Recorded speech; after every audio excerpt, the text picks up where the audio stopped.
Yesterday, we heard from 20 speakers representing a diversity of EMBs, respected international organizations, and global experts. Collectively, the excellent speakers imparted a wealth of information that it can only be found at international conferences such as this one that brought together officials from over 20 countries. We are grateful to all of our speakers for the time they took to prepare their presentations and share their expertise on the topic of counting the ballots and accounting for the votes, the use of technology for enhancing the transparency of the electoral process. We were honored by the remarks and presence of the President of the Senate of Romania, who gave welcome remarks to remind us of the important work that we do to instill trust in elections. Our esteemed host, PEA President Daniel Barbu, told us about his personal experience with democracy and the fact that he was also asked to lead the administration of elections in Romania just recently. He also reminded us of the importance of trust in elections and how what we do every day is important to the foundation of democracy throughout the world. While I cannot give a detailed account of each speaker at each session, I will attempt to give you some important highlights of the points that were made by our esteemed speakers. And certainly, I believe the organizers are going to present some kind of document that will be published online and perhaps published in a printed fashion that will allow you to have the remarks and perhaps the PowerPoints used by all of the speakers at this conference. In the first plenary session, we addressed the question of technology from the standpoint of an optional or mandatory implementation. We had a global overview of the use of technology in elections and the challenges of training election workers in the use of new technology. We were advised that using technology can also bring great risk. We were provided with a detailed look of how technology can be used in the electoral process, with the comparison of how traditional manual methods can be converted to methods using technology to do the same process more efficiently. We were provided with country-based experiences with technology, with the long-time experience of Brazil and the newer uses in Ecuador, with the help of organizations such as AWEB and other institutions. A common thread of the speakers was the need for technology to be an instrument of transparency and that the involvement of stakeholders was basic in any consideration or implementation of new technology. We were reminded that elections are about people and that technology is a tool to serve the people with the goal of ensuring that elections reflect the will of the people. In Workshop 1, speakers reflected on the implementation of technology to raise voter trust and improve transparency. We were reminded that life and the world is not perfect, and that includes the voting choices are often not perfect. Election processes, whether manual or automated, are implemented by humans who can make mistakes. However, technology can also improve transparency. We have seen major increase of ICT and technology in the Americas, and that has brought new challenges to EMBs. In the Kyrgyz Republic, introduction of technology was to prevent fraud in voter identification and in the transmission of results. The support of AWEB was noted in the introduction of new technology by many speakers. We were reminded once again that using technology in elections must have some advantage for stakeholders or should not be used unless there is a consensus among the stakeholders and certainly the voters. We're seeing globally that we're using technology in all aspects of our lives, even in poor countries. We're also seeing that more worrisome cyber issues in elections and other aspects when we use the internet in elections. In Egypt, the use of technology has helped in developing a voter database and improving the accuracy of the count. We also heard of the challenges faced to conduct elections and implement new election laws and procedures under very difficult circumstances. And I just personally want to say I observed recent elections in Egypt and certainly can understand the difficulties they face when conducting elections there. But they also, the Egyptians also indicated that the support of international organizations and other EMBs to share information with them was very helpful with them learning how to implement elections in their democracy. In workshop 2, we heard from speakers who gave us information on the various tools that can be used to improve the election process. We heard about the evolution of technology in elections, starting way back in 1836, Dr. Krimmer pointed out. That led to various voting machines from there. We were made aware how waves of changes, such as the U.S. election of 2000, which I was very much involved with, brought about new ways to evaluate and use technology. It certainly has had an impact in the United States, and that wave had an effect throughout the world. In previous days, we could touch, feel, and see paper. But today, when using technology, we have to understand context, content, and process. We saw that in the Russian Federation, public monitoring of elections by stakeholders was very important, as was the communication between observers at various polling stations to share information, and the use of a QR code for protocols so that you can compare the results at a polling place with the results that were published months later. ECES recommended 18 months, has recommended 18 months to introduce ICT, and that there should always be a pilot elections before introducing it nationwide. They also provided great information on how ECT should be implemented and gave some great detail about their work in that subject. Our colleagues from Afghanistan, certainly conducting elections in a challenging situation, talked about their new democracy, including their difficulty in finding qualified workers and how to train such workers. Long ballot papers with many candidates presented challenges for them for the counting process, and problems with ballot stuffing and fraud has caused people to have less confidence in elections in their country, and they're dealing with that. But support from the international community in Afghanistan has been very helpful to the Election Commission there to improve capacity development and the use of the technology to evaluate the election, including the fraud. In the Philippines, technology has been introduced successfully in several elections, but has not been without challenges. The comparison of the use of manual processes, such as paper, coupled with the use of technology to count and transmit results, must be carefully considered and implemented. We certainly heard about the use of technology right here in Romania, and the use of IT has improved the use of databases and provided technical solutions for polling stations throughout this country. I want to echo, before I finish here, I want to echo the comments of Peter Urban this morning and others regarding the ramifications of the decision of the Supreme Court of Kenya yesterday. Certainly many of us have talked about that inside conversations during the break. This result is indeed a setback, for many international organizations had sanctioned the results of the elections in their reports. It will certainly have implications on the African continent and result in more scrutiny of elections, not just in Africa, but probably in many other places.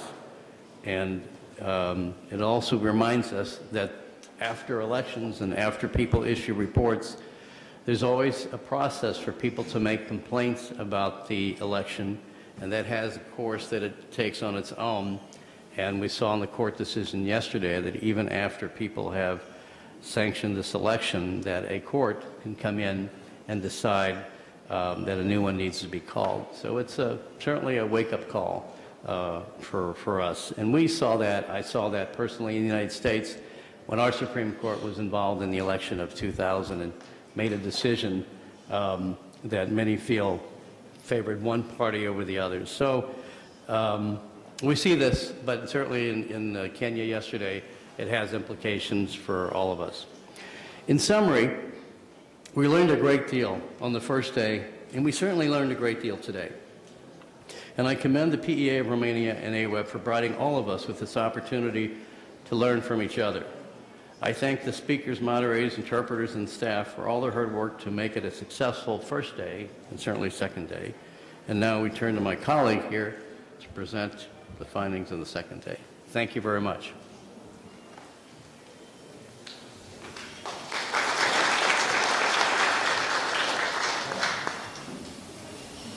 Thank you very much. I hope you still remember me from the session from this morning. I'm Tiberiu Kovacs, the Secretary General of the Permanent Electoral Authority of Romania. As I mentioned at the beginning of the second day, the topic of the second session, the election management systems between tradition and innovation, it is a very generous one.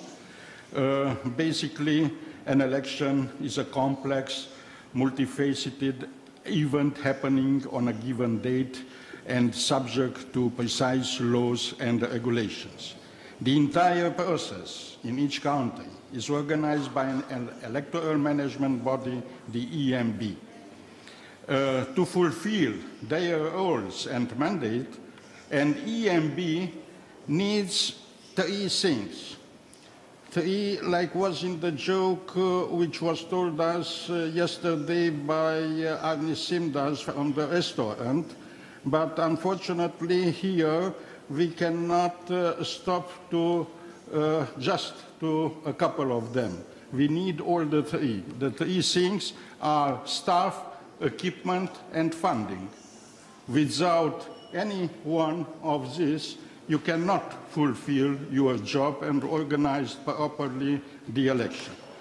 Basically, the EMB responsibilities, as was presented during the session, include securing and providing electoral equipment, the design, procurement, purchase, storage, distribution, and recollection, eventually, of voting materials, the recruitment, administration, training, and deployment of personnel to the voting places, counting, tabulating, and reporting votes recorded on ballot papers or voting machines, and providing information to voters.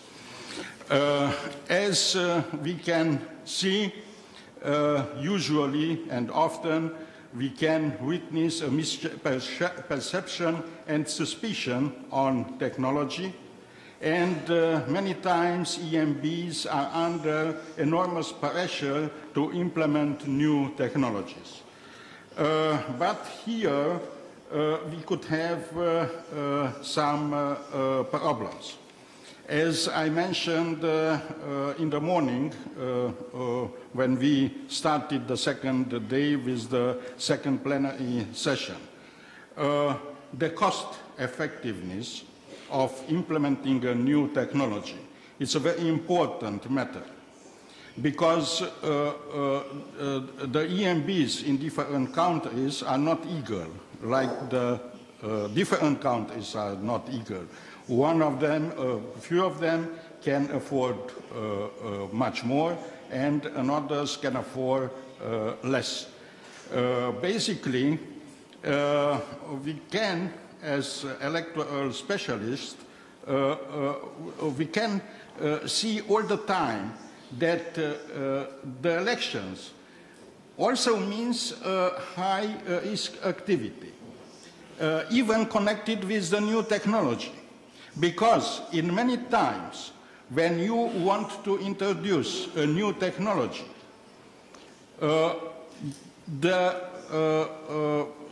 basically to see how this system shall be working, many times the first day of using a new technology is the election day. And as we all know, in the election day, for the EMB, it's really no room for any kind of mistake. You cannot afford any mistake. Another thing is also that you have to make a very solid study of feasibility. You have to see which is the utility of the new technology, which is the cost of the new technology, which is the cost of the maintenance of this new technology. And in many presentations we heard today was accentuated that maybe it's better to combine the old with the new. And it's very important to use at a very large scale the transparency, because in the lack of the transparency, the confidence of the voter shall be suffering, and the consequences should be not very good consequences for the EMB. About the workshops. One the workshop which was concerning with the systems and the method of counting the ballots, national case studies, the workshop which took place in this room and was moderated by Mr. Robert Kramer, were presentations and case studies from Portugal, Argentina, India, Mongolia, Iraq, and were provided important data from United Nations Electoral Assistance Division.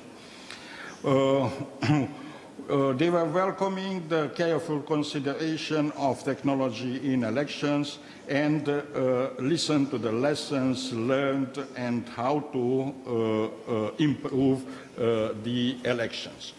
The second workshop basically was the first as number, but took place on another room, was with the topic the role of traditional and new media in election. In elections, sure, in any democracy, elections without mass media, they are not possible. The role of the media was very important and is important, and in the future also shall be important. We made the distinction between the traditional media. Basically, the start was at the long time ago with the newspapers. First was the newspapers. After the newspapers came the radio broadcasting. After the radio broadcasting came the television broadcasting. And in the last 20 years, with the huge development of the media, we had to use and to invent new terminology. The terminology which means the new media and the social media. Often, even in the presentation, were heard statements that the two terminology are in a way synonyms.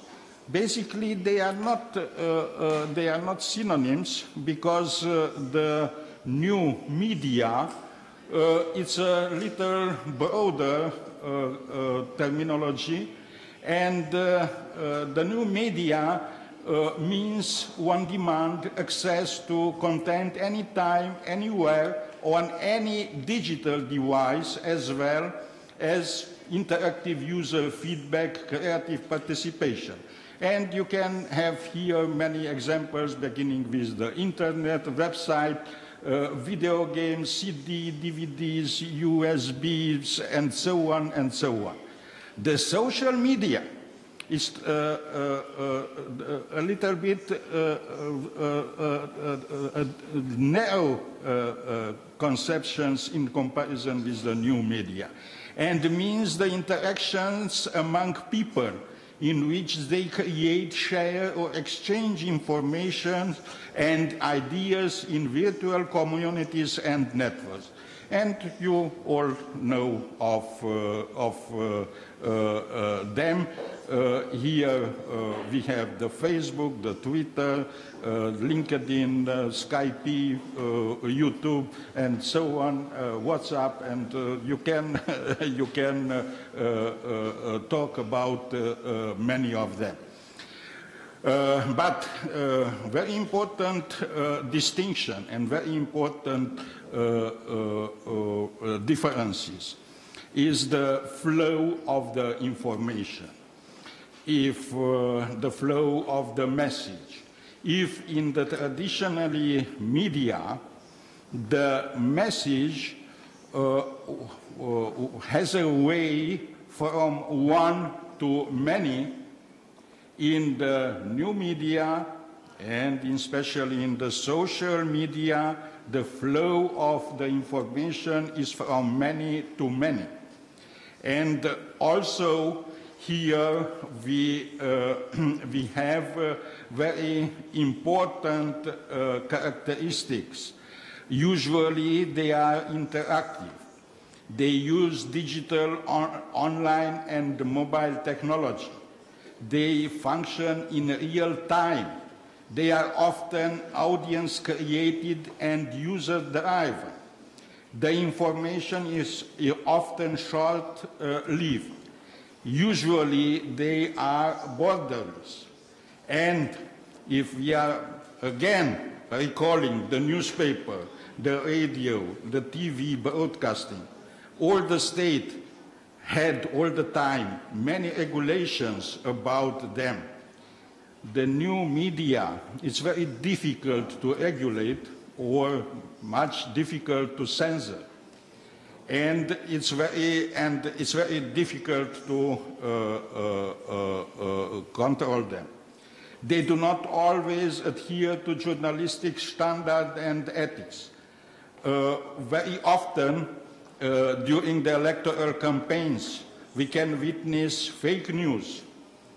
We can witness street journalism, guerrilla journalism, and so on and so on. It's a very broad theme, and I was very happy that this theme with topic as this workshop was included here. It's so important that maybe in the future such a topic should have an attention for a full plenary session. And I think this was the conclusion for the second day. And also, thank you very much for the audience, because the audience at the plenary sessions and the workshop was very good. And this is very important for the success of a conference. Thank you very much for all of you.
So we...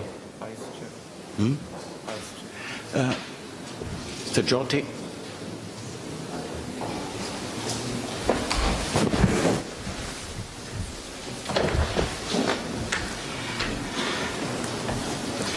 So we are now, sadly for some, approaching for myself, for instance, approaching the end. As for myself, I would have to make some acknowledgements and one final remark. So, first of all, I would want to thank once again my colleagues at the Permanent Electoral Authority of Romania, especially the two vice presidents, which are right here. I would invite them to stand up to be recognized by everybody once again. Marian Miculeț, Florin Miculețu, the Secretary General just left the panel, Mr.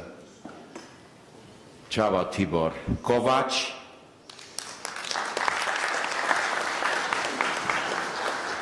also Director Ingrid Bicu and her staff. Everybody please stand up to be recognized by the floor.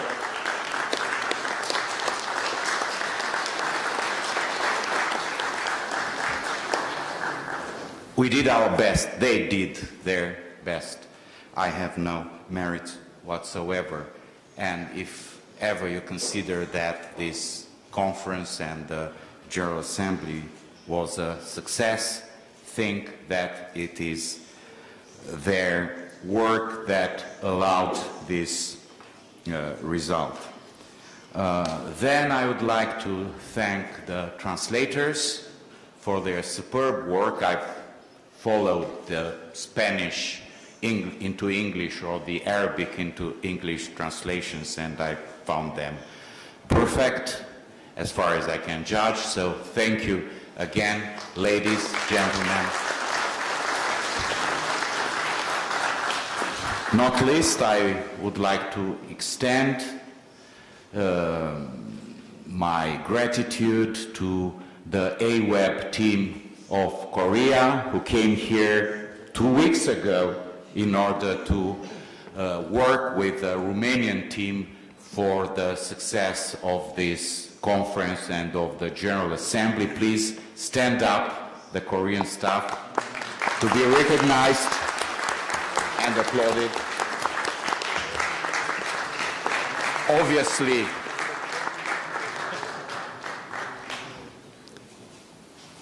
Secretary General Kim, to whom all thanks are due for the very existence of our association and for the opportunity to meet in Bucharest and hopefully in a couple of years, thanks to Mr. Jyoti in New Delhi.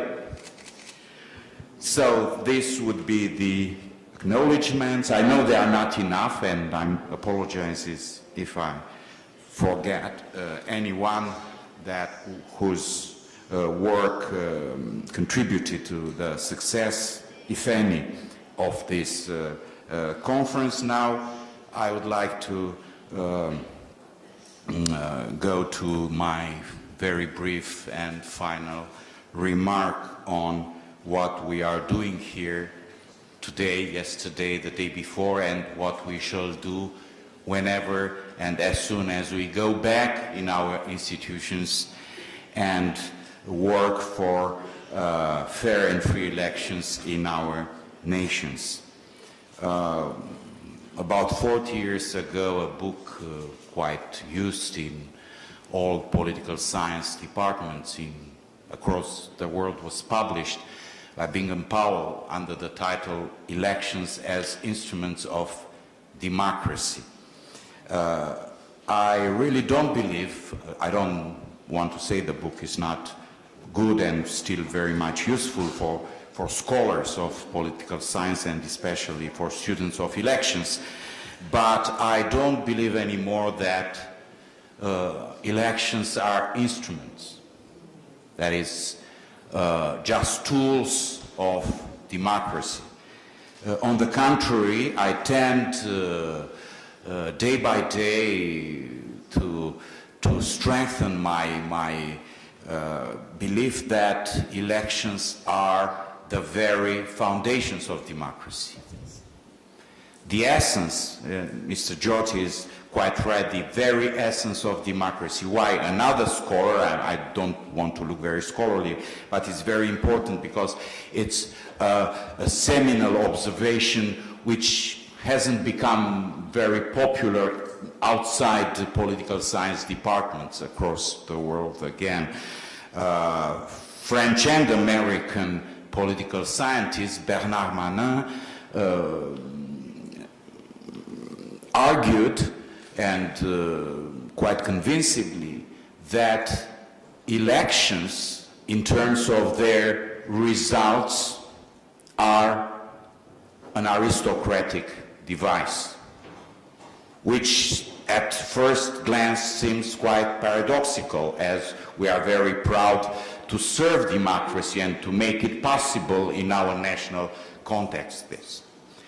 However, the very human fact that you have to choose among different candidates, different political parties, the one or the ones you think are the best with respect to the other, means that by elections, citizens produce an aristocracy of the people they consider to be the best or the best place in order to conduct public policies or to give the most convincing answer to the fundamental question which would resume what politics is, the fundamental question being how can we live together, being so different in a given setting, usually in a national setting.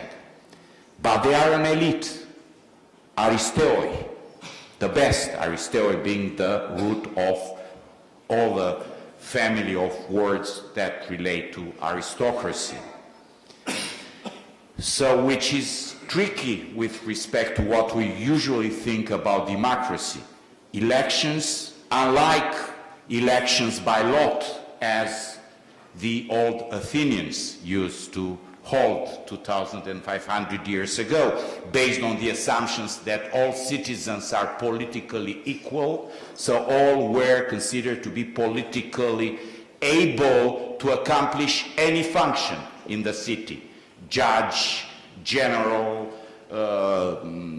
mayor, whatever function was out there, they drew lots, and every citizen was in turn governed and was governing his fellow citizens. We don't do that. So our assumption, which is paradoxical, is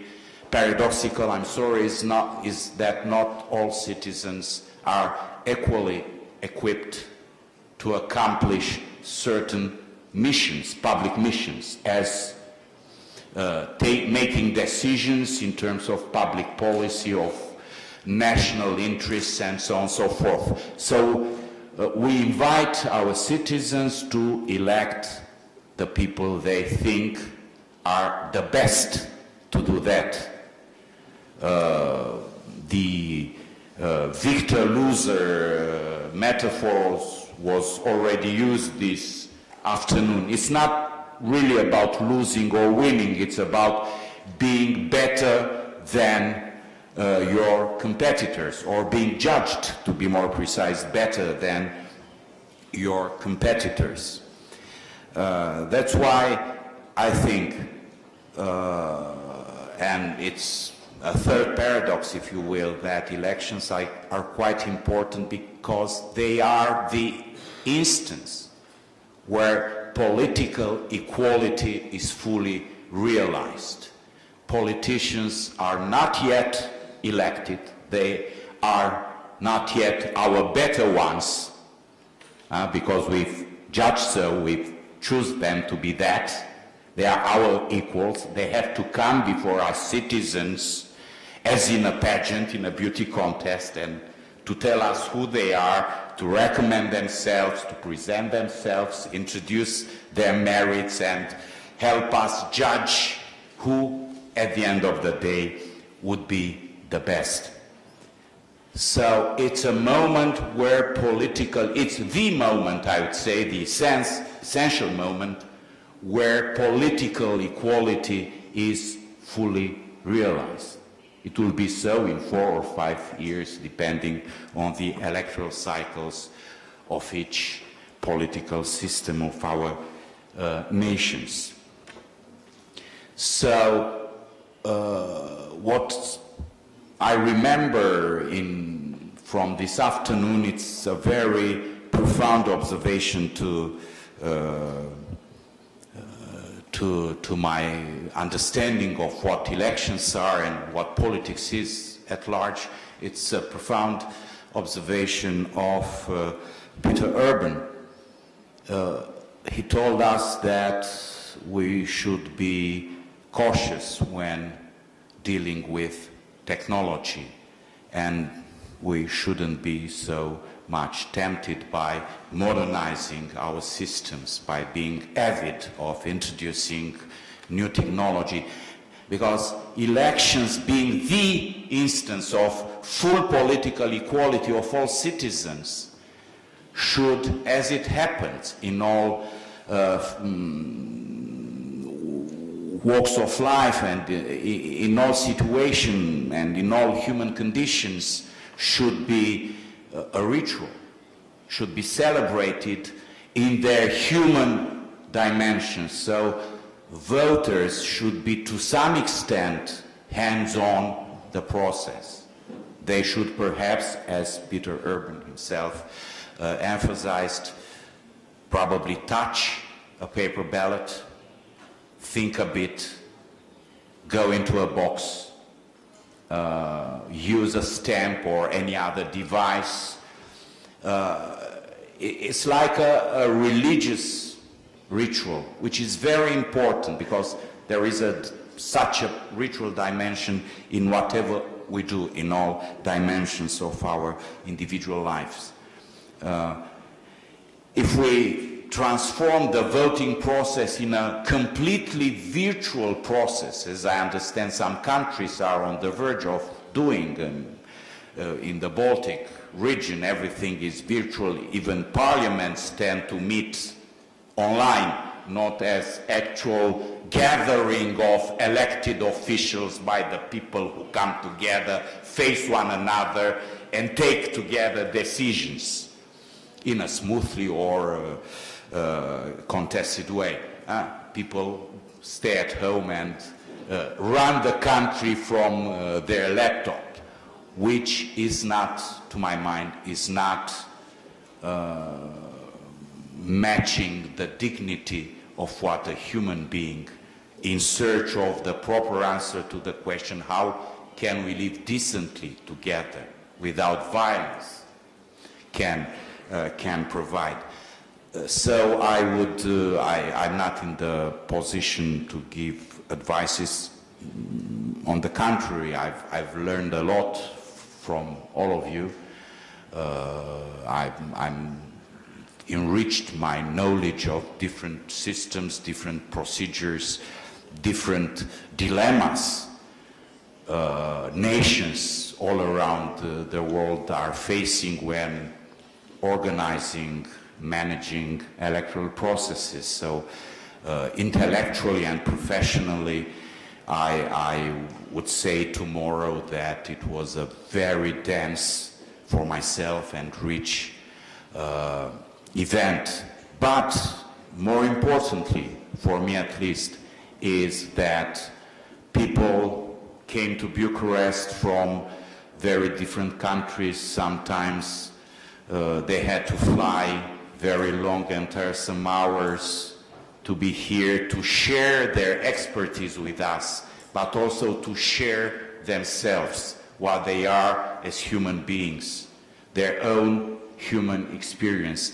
And this encounter of us very diversifies it, to look around this room and to see that we are quite diverse, if you will. We may be a summary of humankind, of what men are in this world today. This is the most important thing for me. The fact that I got to know not all of you, and I very much regret, but some of you shake your hand, exchange a few words with you, probably share some thoughts or even jokes, which is what would remain in my memory for a long time and for which I'm deeply grateful to you all. Thank you for coming to Bucharest.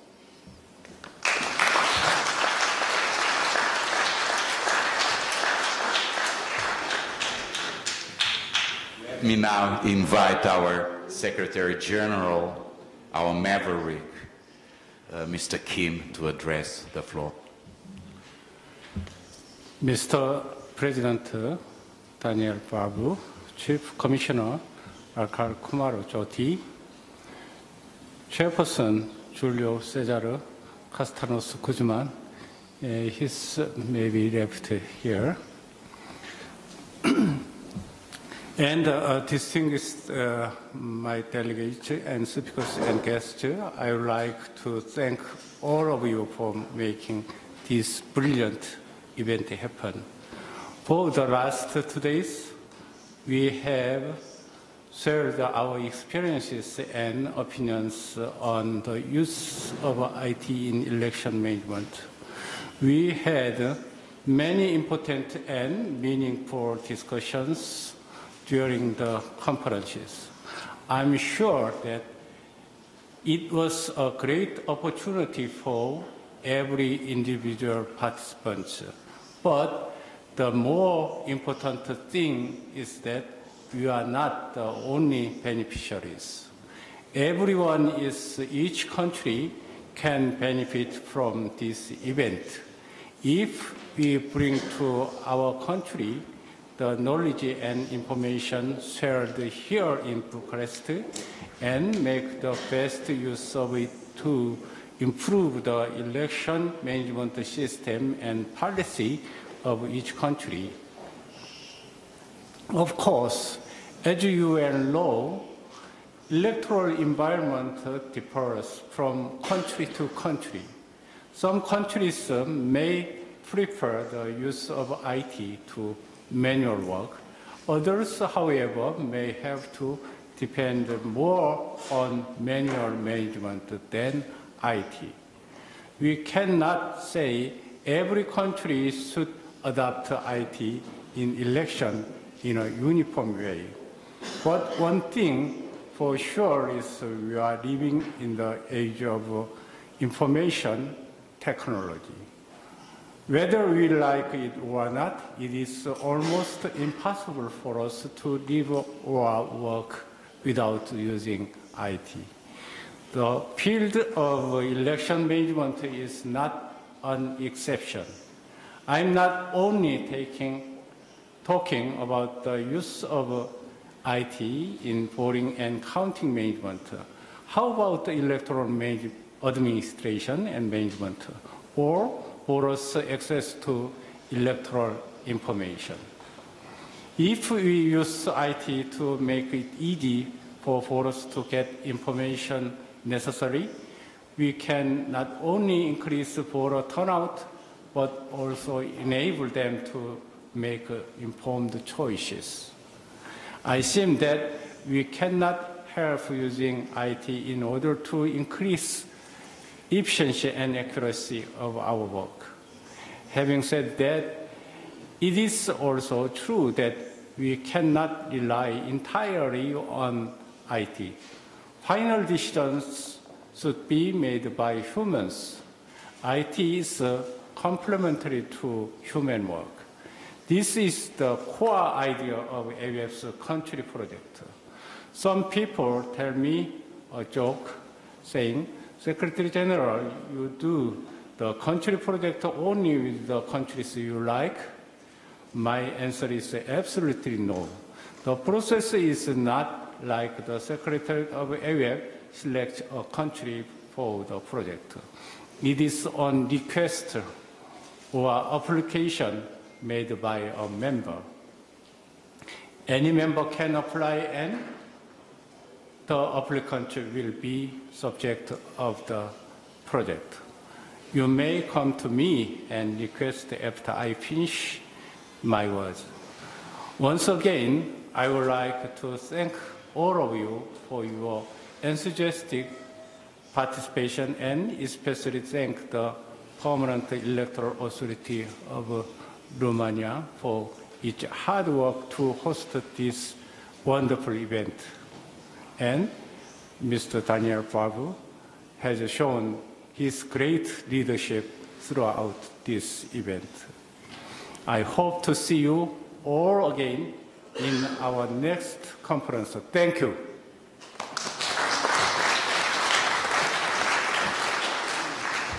One more acknowledgement before closing the day.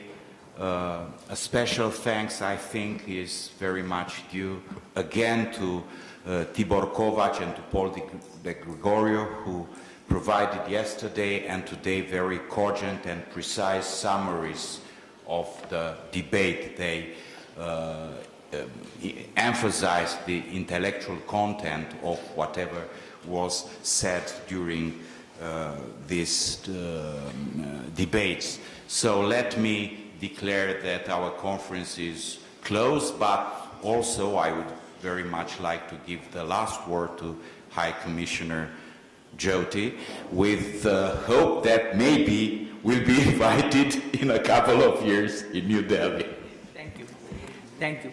I would, on behalf of all the participants, like to thank our President of the event, Mr. Daniel Barbu, and also the Secretary General, Mr. Kim, that all the participants have availed the warm hospitality and the very nice arrangements which have been made. Mr. Kim told that the AWEB people were here for almost 2 weeks to organize the events. And the building, I think where this our meeting is held, General Assembly meeting of the AWEB, I think yesterday the tour which was conducted by the guide, I think the guide was so well informed and he gave us so much knowledge and information about this building which is known as Parliament, and I think it is second biggest or the building administrative after Pentagon. That is what that guide told us. And I think all the members and member countries which are present here, they would again like to warmly thank the Romanian team of Permanent Election Commission of Romania for having taken so much care to make the stay of all the members and all the delegation members, including their commissioners and chief election commissioners, a very warm and a memorable visit. Thank you once again. Thank you all.